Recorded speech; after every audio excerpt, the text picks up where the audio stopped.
Hi, and welcome everybody to a new week here on the Winner Circle Sports Betting Podcast. I'm Ross Benjamin of RBWins.com. It's Monday, the 17th of October. You know what's good about Mondays? We're joined by that gentleman on the other side of me, Mr. Doug Upstone of DocSports.com, a guy who brings you content every week, who brings you strong free picks every week, and who does tremendous with his own paid selections over at DocSports.com. Doug, how was your weekend? Well, Ross, I'm happy to report last week here right on the show, both shows, two winners. Okay? Nice. Clemson that got a little close late. Yeah. got a little nervous there. And then the Minnesota Vikings. So that was good to report. And so overall had a nice winning weekend in college and pro football. So that was good. And I actually have a play tonight on the total of tonight's Monday night game as we do this video. So have that. So looking forward to that. And my top plays going back to last weekend, I've now hit 5 in a row on my top plays. 6 and 7 unit. Day. 6 and 7 unit, Doug? Yes. No. At Docs, for example, you could put in a Thursday, Friday, or Monday, for example, and as long as it's your top play of the day, okay, then it's good. Yeah. But I did hit the 6 and the 7 in both.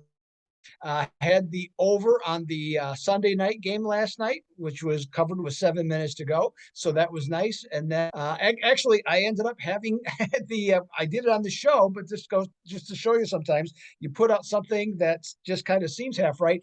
I took Clemson.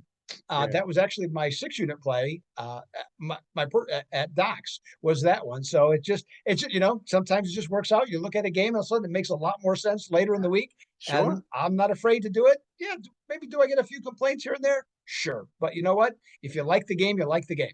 That's my point of view on it. I understand others disagree with that. That's okay. I'm fine with it. No, I mean, the bottom line is we're taping on Mondays for sometime. Well, in this particular instance, we're going to be covering the 2 games in college football on Thursday, but things changed from the beginning of the week to the end. And last week, I think I did a Friday night game. You did a Saturday game on our Monday broadcast, and we went 4-0. The 2 of us together, and be honest with you, our handicappers on this show, we did 5 videos last week. We gave you 10 picks. We went 8-2. Nice. Not only did Doug go 2-0, I went 5-0 because I broadcast every day. I wish I had the same luck in college football, okay, because I had a horrible Saturday, folks. I tell you, I beat on my chest, number 1 in the NFL in the country. Yeah, I went 1-5 on Saturday in college football, and we were talking off air. I had 6 favorites on Saturday. None of them were more than 14.5, and all 6 won straight up, yet I went 1-5. And then Doug chimes in before I even tell him that, and he tells me, you know that the underdogs were, and I don't want to steal his thunder, what were the underdogs last week in college football? On Saturday, Ross, underdogs were 34-11. So you got caught up in the maelstrom on that one. That's for sure. Yeah, it was a conspiracy, Doug. It was a conspiracy, my friend. I'm telling you, I got to start using my own black book here. Anyway, Doug, you didn't lose any overtime games in the NHL yet.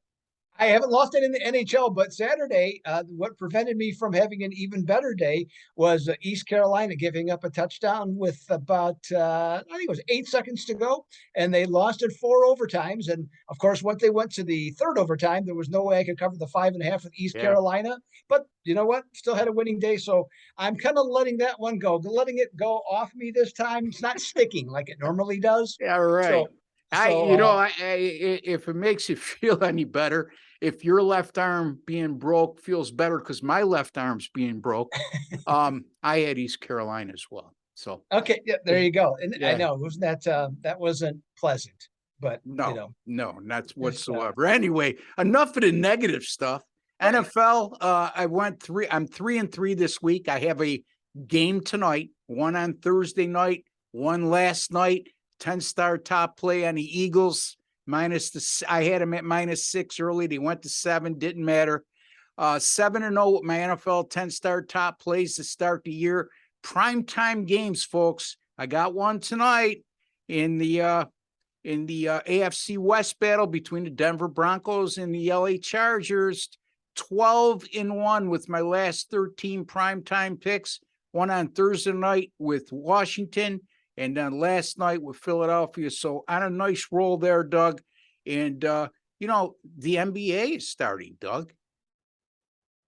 I couldn't be happier. I know we talked a little bit about it last week. So yeah, I'm fired up. Let's get this baby turned up. Let's get it going. We only got 2 games on Tuesday, and then Wednesday we got more of a full slate. So that'll be, just have more choices. I haven't decided yet myself personally. Maybe you have on Tuesday. I'm still contemplating something, but nothing in particular. And like you though, Ross, I'm not running into this. I mean, the guys that, that put out 30 plays by the end of this week, congratulations for your foresight for what you see. I don't see it that way. So I just tend to be more conservative, in that approach. And it's done me well, Ross. So I'm not going to change it. How about you? I'm the same way. I don't know. Here's the thing. I got to be real careful when I articulate this. Because I got Sean Higgs on the show every Tuesday. Oh, right. Sean is a big volume player. As a matter of fact, I don't know how many picks he's got in the NFL this year, but it's twice as many. It seems like it's twice as many as anybody on the site at picksandparlays.net. At least I would say. Yeah, but he's number one. He's hitting 64%, So there are exceptions to the rule. Now, Sean will even tell you himself at the volume of plays he's putting out, he fully expects 64% is not going to continue throughout the course of the year. But a guy like him only needs to hit about 55%. The problem is, Doug, with volume handicappers, if you subscribe to them and you don't go in with a solid money management plan because of how many games you're being asked to wager, if you catch him on a bad week or any one of those guys on a bad week, and I'm not picking on Sean, I'm just showing the reality of the situation, and Sean will say the same thing himself.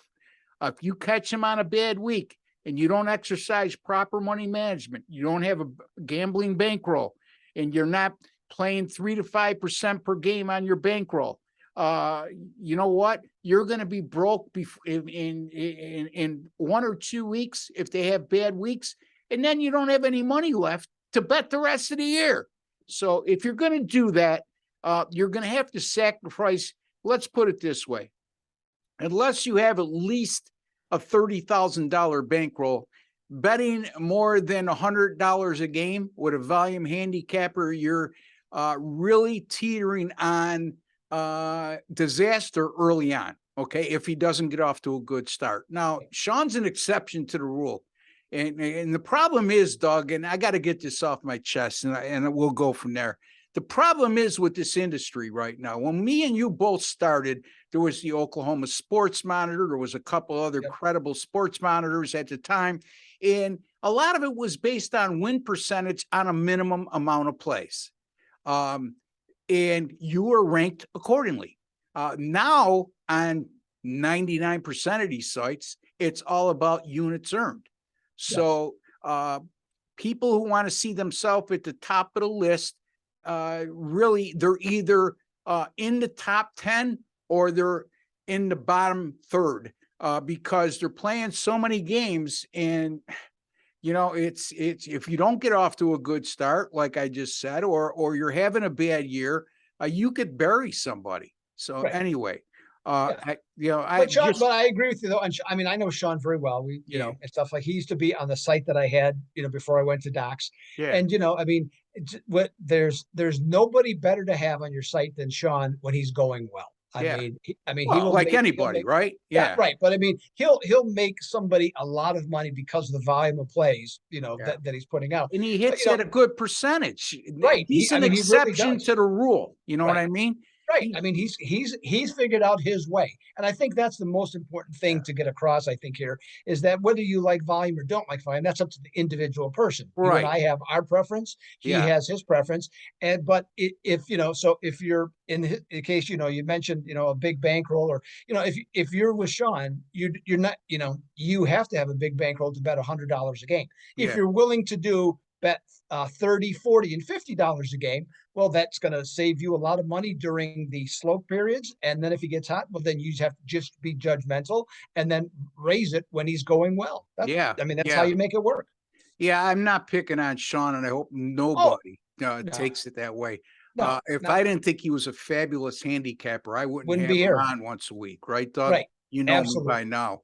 My advice is, if you're going to deal with somebody like that, before you turn sour on him after 2 weeks, if he gets off to a bad start, you have to keep in mind, if you don't have exercise proper money management and have an ample bankroll, you're going to run yourself into trouble. Now, Doug is right. I mean, for the amount that he charges per month or per year for his picks on annual subscriptions, it's well worth the money because you could afford at that point to bet $30 or $40 because he's giving you so many games. So, I mean, you'd be up a ton of money right now betting the NFL with Doug. I mean, or Sean. I mean, I'm number 2 now at Sports Monitor or Sports Memo in the NFL. I believe I'm number 6 at Picks and Parlays. Great site too. And but Sean is number 1. I'm at 64%, but I'm number 6. He's at 64% and he's number 1. The difference between the two is the volume of plays, which gets your unit level up, right, Doug? So, but Sean is not the type, and again, I gotta make sure that he knows I'm not picking on him. Sean is not the type just to try to give you a volume of plays to see if he can get at the top. He thoroughly believes in what he's doing. He bets every one of those games. And he works very hard. I know he does. And Doug knows that as well. Anyway, all right, Doug, college football Thursday night. I know it's a couple stinkers, but we got to cover them. Somebody has to do it. Might as well be us. And since we went 4-0 last week, let's make it 6-0. You're going to start with the Thursday night game between Virginia and Georgia Tech, game that will be played at Georgia Tech in Atlanta, 7:30 p.m. Eastern time. Right now, Georgia Tech, a 3-point favorite and a total 45.5. Take it away, Dougie boy. Okay, well, the other thing too, I'd like for people, don't be discouraged if this isn't a great game, okay? Yeah. Because the last 2 weeks, you've been forced to watch Prime Network, okay, with those NFL games. And then this week, you get New Orleans and Arizona, okay? Yeah. So I don't want to hear any complaints about, college football on ESPN this Thursday night. On this one. Exactly. All right, so we got Virginia traveling to Atlanta, take on Georgia Tech. Now, it's been a rough go for the Cavaliers, 2-4, 1-5 against the spread. Their offense is 122nd in the country, scoring 17.8 points per game. And if you take out the 34 that they scored against Richmond, okay, of the FCS, well, that number drops all the way down to 15.1 points per game. What is the most puzzling aspect to me, Ross, though, is senior quarterback Brennan Armstrong. He's having an awful season, okay? After throwing 18 touchdowns as a sophomore, 31 as a junior, he has 5 this year with 7 interceptions halfway through the season. And among the puzzling aspects is his 2 top receivers from last year. They're playing. They haven't been hurt. They've been on the field the whole time. So what's the answer? Well, here's the answer. The offensive line. Now, for those that don't, if anybody doesn't know what a sloth is, you can look it up, okay? But a sloth is one of the slowest moving creatures there is on the earth. And so the offensive line for Virginia couldn't keep 3 sloths out rushing the passer, okay, the way they are right now. Yeah. 19 sacks they've allowed. The number of hits on Armstrong has been at least 1.5 times more on that one. So the new coach, Tony Elliott, came in. He wanted a more balanced offense that's less pass happy. Well, guess what? He doesn't have that type of team to do that. So he's put his quarterback in a bad situation. And then the passing game, even on its own, is very regimented. So it's not working out. Now, Georgia Tech, they fired their coach, okay, Jeff Collins. Wasn't getting the job done, 0-3 start. evidently, though, Collins should have listened to his assistant coaches, especially the one that came in that's is the interim coach, Brent Key, because he's reworked this and that reworked staff. They're 2-1 straight up and 3-0 against the spread, and all of that has come against underdogs. Now, Yellow Jackets offense looks just as bad as Virginia's does. You know, they're only averaging just a hair over 17 points, but at least they've played somebody. They've played Clemson, they've played Ole Miss, and they played Central Florida, who, if you pretty much in anybody's power ratings, all those teams are at least in the top 30 on that. So in this encounter, you got the rambling wreck of Georgia Tech on an upswing, Ross. They're facing a Virginia team that looks like a wreck. As you mentioned, Yellow Jackets are a 3-point home favorite. And in their case, if they are off 2 straight wins and their last game was that they won was as an underdog, they are 8-0 against the spread. So I'm going to take the Yellow Jackets to sting the Cavaliers for a win and a cover and take care of business on Thursday night. Boy, oh boy, my friend's always using a play on words. Georgia Tech minus the 3. They're the Yellow Jackets, and they're going to sting. They're going to sting on Thursday night. So, yeah, I mean, here's a question for you, Doug. You make good points about Brendan Armstrong. You make good points about the decline in the Virginia offensive production. Same quarterback, 2 of their top receivers back. What about the loss of their offensive coordinator and the quarterback coach from last year? I mean, you had a transition. I mean, the last 2 years under Bronco Mendenhall, they were a passing team. Yeah. Okay. Because he could spin it. I mean, Armstrong is a very good throwing quarterback. And if you watch him the last 2 years, he definitely was. I mean, you know, he regularly had games over 300 yards passing, but it's a completely different offense. And it just doesn't work out. And they don't have the right mix. I mean, he's always under duress. And then they run an awful lot, Ross, on first down. Well, when you get 2 yards on first down, you're behind the chains on a continual basis. And then you're putting a quarterback with a poor offensive line who ends up being in 3rd and long on a continual basis. And what happens? He's done. Okay. Yeah. And it does, you know, and unless you are, I mean, a great example of something somewhat similar that happened to a quarterback, okay, is Josh Allen at Wyoming. Okay. Yeah. He had a poor offensive line. Now, in his case, he had no receivers his senior year, and that's what downgraded him so that he ended up going to Buffalo. And now he's only the best quarterback in the NFL right now. Thank you for saying that. Yeah, well, it's true. So it's just, so it's another, you know, it's an example of what can happen. And it's too bad, you know, for him. And he's just in the wrong system. And if he had another year of eligibility or, you know, something like that, he could go someplace next year. Probably he'd have a good season going to the right team. Yeah, I agree. And that offensive coordinator and quarterback coach from Virginia, well, they landed in the same spot. Syracuse University. And that Syracuse team was 5-7 a season ago. And I don't know, Garrett Schrader looks like a different quarterback this year than any time I've ever seen him in his career. Highly effective. The Orange are 6-0 and they're ranked number 14 in the country. And they're on the cusp of a possible, we'll see what happens, but they're going to have their hands full on Saturday at Clemson, but you never know, Doug. You just never know. We saw that this last weekend. So when they, you know, it's not always about a head coaching change. Sometimes it's about, like you alluded to, Doug, change the coordinators, and the kid has to absorb different offensive philosophies in a short amount of time. It's not fair to the kid, but it's college football. It's business. Right. Anyway, okay, so I'm going to go on to the Troy and South Alabama game. And look, South Alabama 5-1 straight up and 4-2 against the spread. 3-0 at home, outscoring their opponents by 24 points per game. Only lost to, at UCLA 32-31. That's the number 9 team in the country. They were a 15.5-point underdog in that game. And I could assure you, if they played right now, they'd be an even bigger underdog, just because I think nobody really believed how good UCLA was at the beginning of the season. So having said that, 5-1, 3-0 at home, outscoring the opponents by 24, almost knocking off the number 9 team in the country. Yeah, they're only a 3-point favorite against a Troy team that's 4-2. All right. And I'm going to my notes here, folks, because for whatever reason, my scanner didn't work. So you're going to have to bear with me here. All right. But yet, like I told you, just a 3-point favorite. However, their losses came at number 7 Ole Miss in their opening game of the year. They lost that game 28-10. Nothing to be embarrassed about there. They were 21.5-point dog. And the other loss at App State. You remember that game, Doug?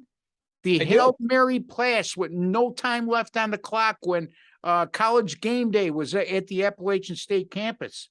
So very easily could be 5-1. You got to give them an excuse to get at Mississippi in her opener.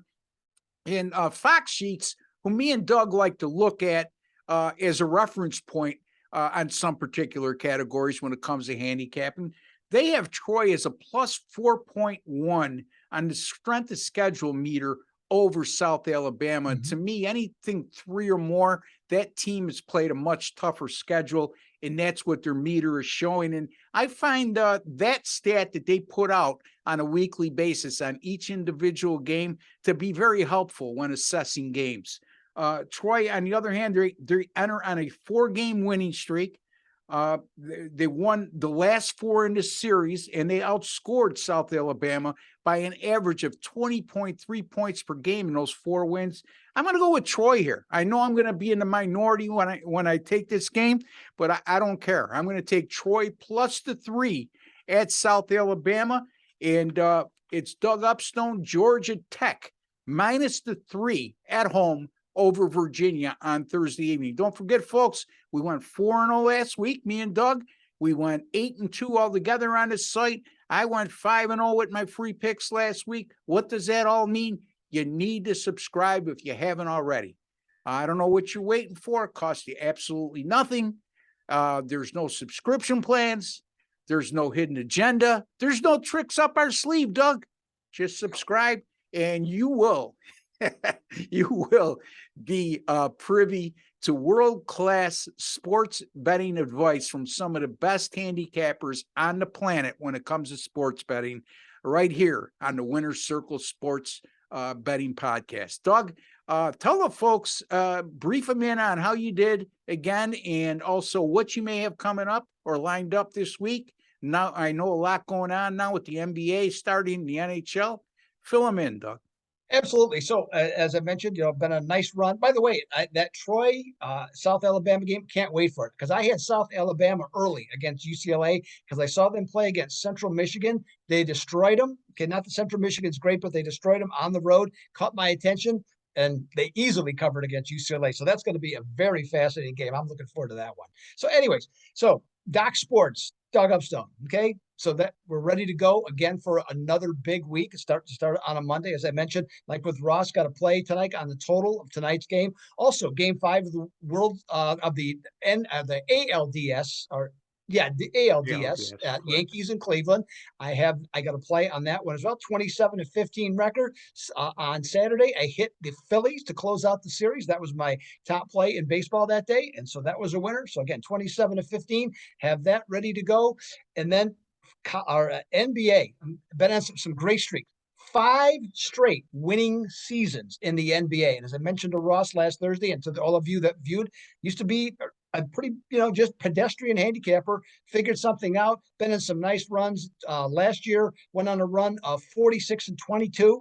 Okay, that was tremendous. The year before, 38-18, hit a ton of big plays. Like obviously had some winning seasons, in there. So that's good. And then rolling it up, got the hockey now coming back again this week. So Ross, there's a lot of stuff going on. Oh, and yeah. You and I are smiling ear to ear to make it happen. So how about yourself? I love the NHL, but I don't handicap it during the regular season like you do. Although I think I will have a play tomorrow night that I like an awful lot. I'm going to discuss it with you after we get off air.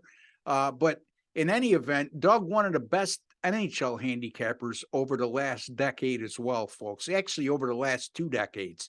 So those of you who say, but you know what? I don't watch hockey. Well, you know what? Do you invest in the stock market? Do you watch every second of what goes on in the stock market? No, you wake up in the morning and you look at the stock report. Okay. That's all you need to do. It's about winning. It's about making money. Okay. It's not about just having action. Anyway.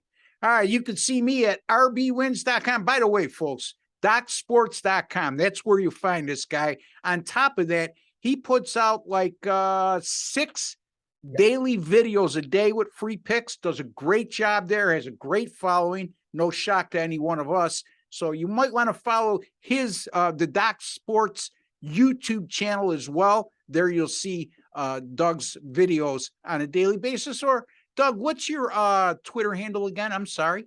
It's just at Doug Upstone. At Doug Upstone. So couldn't be any more complicated than that. No, and Doug always has his videos up right at his Twitter handle. Yep. So at Doug Upstone, real easy. Mine at Ross Benjamin 1. You'll see all these videos up there as well, and any updates I may have in terms of what I may have coming up. The NFL, like I said, 3-3 this week. I actually up a little morning because the only 10-star top play I had was last night on the Eagles, but it's all going to be pending on this week. And tonight, I should say, and if I can cash in on this game tonight, it will make 7 straight NFL winning weeks to start the season. And like I said, folks, 24-13 on a year, 65%, 12-1 with my last 13 primetime games all this season, 7-0 with my 10-star top plays. Got a 5-star winner tonight in the Chargers-Denver game, right up for sale right now at rbwins.com. College football, up a bad week, but if you know anything about me in college football, I'm very streaky in college football. So right now I'm sitting at 20-22. It's gnawing at me. You know, college football, I'm going to finish real strong, guaranteed, folks. So keep an eye on my college football this week as well. Major League Baseball playoffs. Boy, oh boy, all the underdogs. Doug said last week, Ross, I know at least one of these are going to hit. Who the hell thought maybe all 4 were going to hit? Holy cow. So in any event, for Doug Upstone from DocSports.com and Ross Benjamin from RBWins.com, don't forget to give us a like, folks. Put a lot of effort into making this very informative shows for you. And I know Doug puts a lot of hard work into this, just like I do. Give us a like. That's all the old guys ask. Doesn't take much to make us happy, I should say. Until the next time, good luck and God bless.